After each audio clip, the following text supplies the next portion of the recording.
श्री वृंदावन बिहारी लाल की जय। श्री महालक्ष्मी माता की जय। श्री सिद्धि विनायक भगवान की जय। राधे राधे। बहुत बड़ी शंका है इस वर्ष कि दीपावली कब मनेगी, धनतेरस कब होगी, छोटी दीपावली माने नरक चतुर्दशी हम लोग कब मनाएं, हनुमान जयंती कब मनाएं।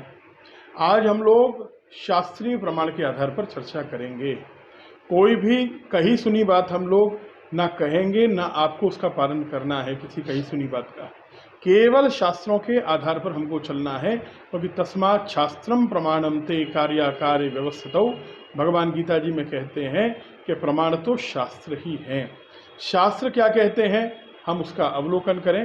पहले हमारे साथ हमारे पूज्य पिताजी याज्ञिक रत्न आचार्य पंडित श्री विष्णुकांत शास्त्री जी महाराज हैं। हम उनसे समझ लें कि किस किस दिन कौन सा त्यौहार मनाया जाएगा। श्री राधे। शास्त्रीय विचार से त्रयोदशी धनत्रयोदशी जो है वो परयुक्ता ग्राह्य होती है। द्वादशी को सायंकाल में दिव्य प्रदोष बेला में त्रयोदशी है, तथापि परयुक्ता ग्राह्य के आधार पर दूसरे दिन 23 तारीख को ही धनत्रयोदशी का महोत्सव होना चाहिए। इसी दिन यम का दीपदान भी होगा, जो एक परंपरा है उत्तर भारत की श्री हनुमान जयंती की। वो हनुमान जयंती कार्तिक कृष्ण चतुर्दशी में 24 तारीख को प्रातःकाल होगी एवं 24 तारीख को ही सायंकाल में दिव्य श्री महालक्ष्मी पूजन को सभी लोग आनंद पूर्वक करें। यही शास्त्रीय प्रमाण है और यही सर्वविध कल्याणकारी है। श्री राधे। जैसा पूज्य पिताजी ने आपको बताया, 23 तारीख को धनतेरस मनेगी। 22 को कोई प्रमाण नहीं है। अगर कोई पंडित आपसे कहता है, कोई विद्वान आपसे कहता है कि 22 को धनतेरस है, तो यहाँ नंबर है, वे लोग हमसे संपर्क कर सकते हैं। क्यों 22 तारीख को बताई जा रही है? बिना पढ़े ऐसी बात करना क्या ये उचित है? केवल 23 तारीख को ही धनतेरस होगी। आप देखिए, हम लोग ग्रंथ लेकर बैठे हैं, जो शास्त्रीय प्रमाण जिनके आधार पर प्रस्तुत किए जाते हैं, निर्णय किया जाता है कब कौन सी तिथि मनाई जाएगी। आप देखिए, त्रयोदशी का निर्णय क्या है, निगम में क्या कहा गया है। षष्ठ्यष्टमी अमावस्या कृष्ण पक्षे त्रयोदशी एताः परयुताः पूज्या परा पूर्वयुता सथा तस्मात् शुक्ल त्रयोदशी पूर्वयुता कृष्ण त्रयोदशी परयुता इति सिद्धम।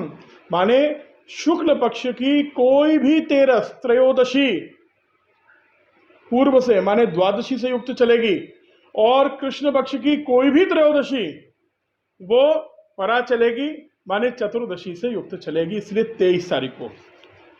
अब आप देखिए माधव क्या कहते हैं, शुक्ल त्रयोदशी पूर्वा परा कृष्णा त्रयोदशी। परा कृष्णा त्रयोदशी माने चतुर्दशी से युक्त त्रयोदशी, माने 23 तारीख को। दीपिका में क्या कहा गया, त्रयोदशी तिथि पूर्वा सिते था सिते पश्चात, माने कृष्ण पक्ष की त्रयोदशी जो है वो चतुर्दशी से युक्त, माने 23 तारीख को। इस प्रकार आप देखें तो किसी भी अनुसार जो त्रयोदशी है, धनतेरस है, उसका पूजन जो है वो 23 तारीख को किया जाएगा। अब बहुत से लोग कह रहे हैं कि प्रदोष काल में 22 तारीख को ज़्यादा समय तक त्रयोदशी है, तो उनके लिए बताएं कि 3 झटका तक सूर्यास्त के बाद प्रदोष काल माना गया है प्रामाणिक रूप से। तो उसमें पहले हमको 1 घड़ी तो पहले लगातार 24 मिनट तो हमको अपने अपने अनुसार मिल रही है ना प्रदोष वेला।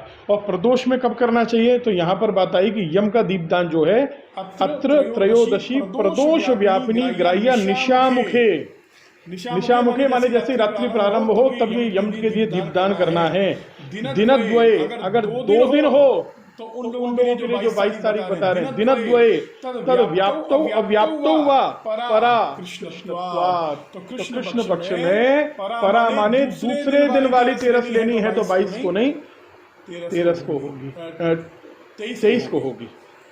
गोत्र रात्र व्रत में ये 22 को प्रारंभ होगा। ध्यान रखिए, इसका प्रमाण गोत्र रात्र व्रत जो लोग करते हैं वो 22 से प्रारंभ करेंगे, ये ध्यान देंगे। अब हम बात करें अगर चतुर्दशी की, कि चतुर्दशी छोटी दीपावली कब करनी है, तो क्या कहा जाता है कृष्ण चतुर्दशी कब, शुक्ल चतुर्दशी कब? कृष्ण चतुर्दशी तो पूर्व विद्या ग्राह्या। कृष्ण चतुर्दशी जो है वो पहले दिन से, अगर 2 दिन हो तो पहले दिन में मनाई जाएगी, तो 23 को मनाई जाएगी, ना कि 24 को। लेकिन ये किसके लिए कहा गया है?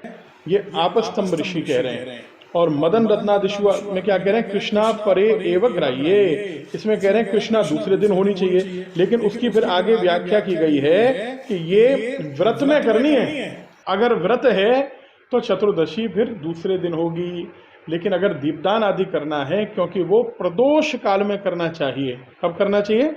प्रदोष काल में, स्पष्ट कहा गया है यहाँ। तो यम का दीपदान 23 तारीख को होगा, जो चतुर्दशी वाला है। आप जैसे ही सूर्यास्त हो, सूर्यास्त यदि आप देखें तो त्रयोदशी को जो सूर्यास्त है वो 5:40 पर हो रहा है, उससे लेके लगभग 6:04 तक।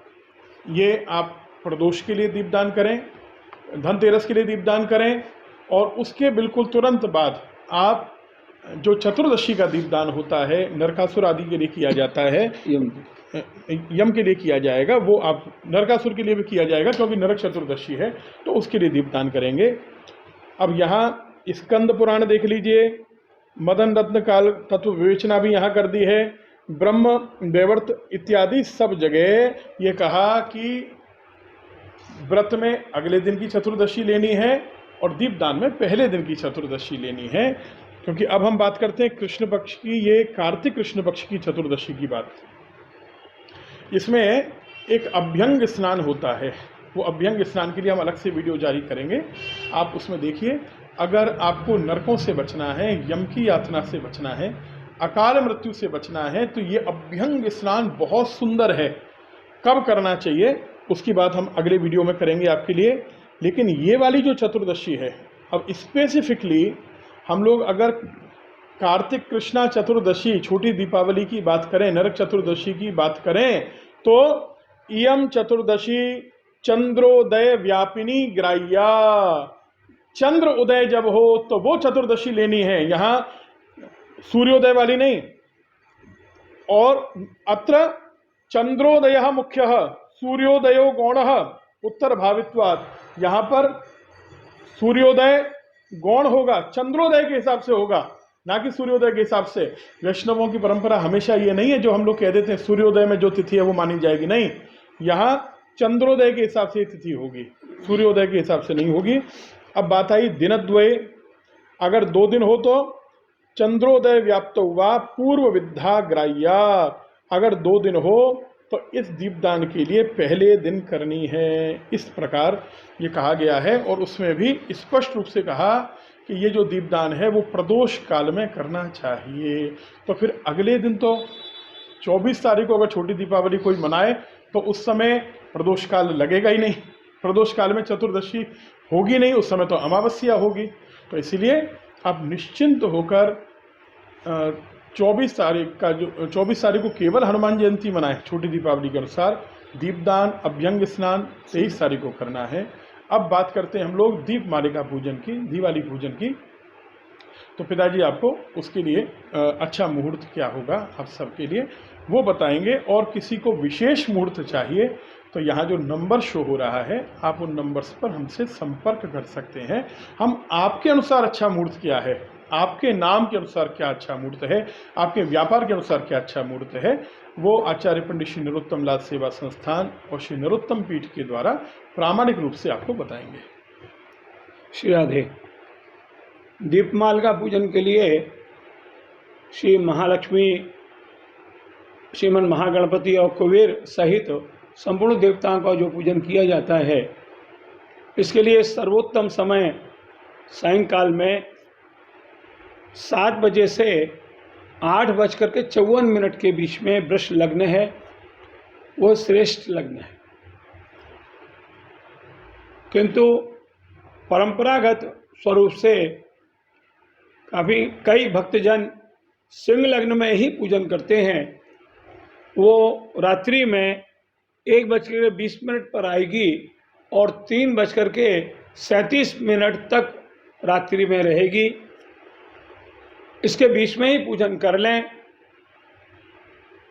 अति विलंब होने से 4:29 पर ग्रहण का सूतक लग जाएगा, इसलिए उससे पूर्व ही 4 बजे से पहले पहले ही पूजन कर लें सिंह लग्न वाले, और प्रसाद इत्यादि लेकर के अपने कार्य को विश्राम दें, वही उचित रहेगा।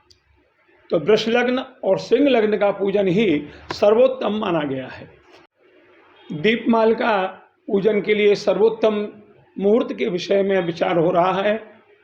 तो इसके लिए दीपमालिका के दिन श्री महालक्ष्मी का पूजन प्रदोष काल में और वृष लग्न में ही प्रशस्त माना गया है, और यही सर्वविध कल्याणकारी होता है। जैसा पूज्य पिताजी ने बताया, प्रदोष काल में, प्रदोष के समय सबसे बढ़िया समय बताया है दिवाली के पूजन के लिए, और 5:40 पर 24 तारीख को, 24 अक्टूबर को, क्योंकि सूर्यास्त हो जाएगा, उसके बाद प्रदोष काल प्रारंभ हो जाएगा, उसी के अंदर वृष लग्न भी प्रारंभ हो जाने वाली है। तो 5:40 से लेकर वृष लग्न का विश्राम होगा 8:52 तक, 20:52 तक। तब तक आप पूजन हर हालत में कर लें, क्योंकि वृष लग्न स्थिर लग्न है, लक्ष्मी स्थिर भाव से आपके घर में रहेंगी। नहीं कर पाए तो फिर बहुत सुंदर मुहूर्त होगा, वो रात्रि को आएगा, लेकिन विलंब से आने वाला है। वो लगभग 1:23 से सिंह लग्न प्रारंभ होगी, लगभग प्रातःकाल 3:37 तक रहने वाली है।